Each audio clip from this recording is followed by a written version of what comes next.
वास्तव जी, आपके नेता सांसद हैं संजय सिंह, वो वोट बचाओ संविधान बचाओ यात्रा निकाल रहे हैं।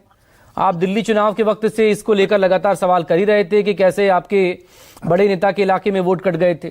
नतीजा दिखा भी है। बहरहाल आपका कमेंट इस पर, जो एसआईआर में 3 करोड़ के आसपास आंकड़ा कम हो सकता है। हालांकि 31 दिसंबर को आएगा ड्राफ्ट। वैभव श्रीवास्तव। मकसूद जी, सबसे पहले जो इसको ऐसे समझते हैं कि बिहार में जो एसआईआर एक्सरसाइज हुई, जब भी कोई आप आफ्टर 16, क्योंकि 2003 में भी इंटेंसिव रिवीजन हुआ था, एसआईआर नहीं हुआ था। तो जब ये स्पेशल इंटेंसिव रिवीजन हुआ तो उसके जो भी फीडबैक आए, जो किस तरह के उससे कमियां रही, उससे सीखने की आवश्यकता है। लेकिन भारतीय जनता पार्टी की machinery election commission of India ने उससे भी सबक नहीं लिया।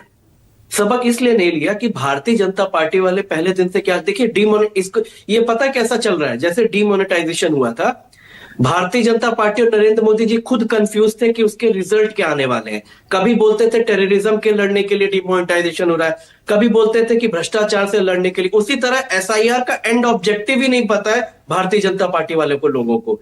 क्यों? क्योंकि एसआईआर जब स्टार्ट हुआ तो क्या बोला गया, यहां से ये जितने भी विदेशी लोग हैं, रोहिंग्या हैं जो आके बस गए हैं, उनको फिल्टर आउट करके यहां से बाहर कर दिया जाएगा। डुप्लीकेट वोटर्स की संख्या खत्म कर दी जाएगी। डुप्लीकेट वोटर्स इतने हैं, इधर उधर सब लोग वोट डाल रहे हैं, उसको क्लीन कर दिया जाएगा। बिहार के एसआईआर के बाद क्या हुआ, इनको पूरे बिहार में एसआईआर के बाद 315 विदेशी नागरिक मिले, और 315 विदेशी नागरिक में से लगभग 78 मुसलमान मिले और बाकी नेपाली हिंदू मिले। दूसरा, इन्होंने डुप्लीकेट वोटर्स की हटाने की बात हुई। अभी 5 दिसंबर को वो अभी सुप्रीम कोर्ट में वो केस चल रहा है। पूरे एसआईआर में 5 लाख डुप्लीकेट वोटर्स रहे हैं बिहार के। तो जो एंड ऑब्जेक्टिव था आपका, आप तो एंड ऑब्जेक्टिव ही नहीं अचीव कर पाए। अब एसआईआर होने के बाद जो सुनने में आ रहा है, जो सूत्रों के आपके 2.89 करोड़ ऑफ पीपल्स जिनके हम एसआईआर के फाइनल ड्राफ्ट में नाम आएगा, भारतीय जनता पार्टी के चीफ मिनिस्टर जो हमारे योगी साहब हैं, इनको कैसे पता लग गया कि ये भारतीय जनता पार्टी के वोटर्स के नाम कट रहे हैं?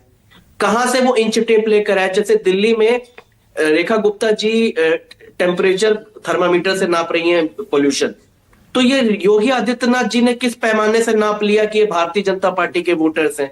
मेरा कहने का देखिए, इसीलिए मैं कहता हूं ये नाली के गैस से चाय बनाने वाली पार्टी है। इनको ना कुछ समझ है, ना गवर्नेंस का कोई एसओपी पता है इनको। तो इसलिए, और जब भी आप ये देखिएगा मकसूद जी, आपने कह रहे हैं ना कि आपके पास इलेक्शन कमीशन ऑफ इंडिया का कोई पैनलिस्ट नहीं है।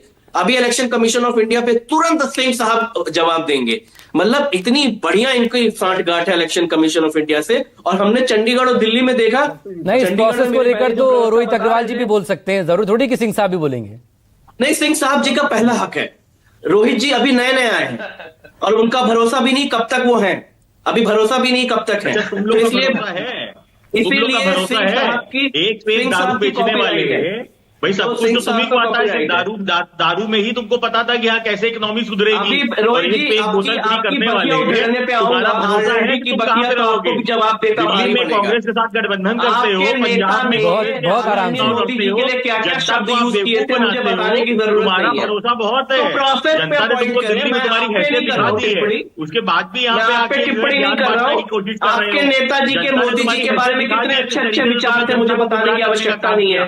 कितने बढ़िया बढ़िया मोदी जी को सुशोभित करके शब्द यूज किए थे आपके। एक सेकंड अशोक तिवारी, आपने सभी को सुना, तमाम राजनीतिक पार्टियों को। अब एक फाइनल कमेंट मुझे आपकी तरफ से चाहिए। सबके अपने अपने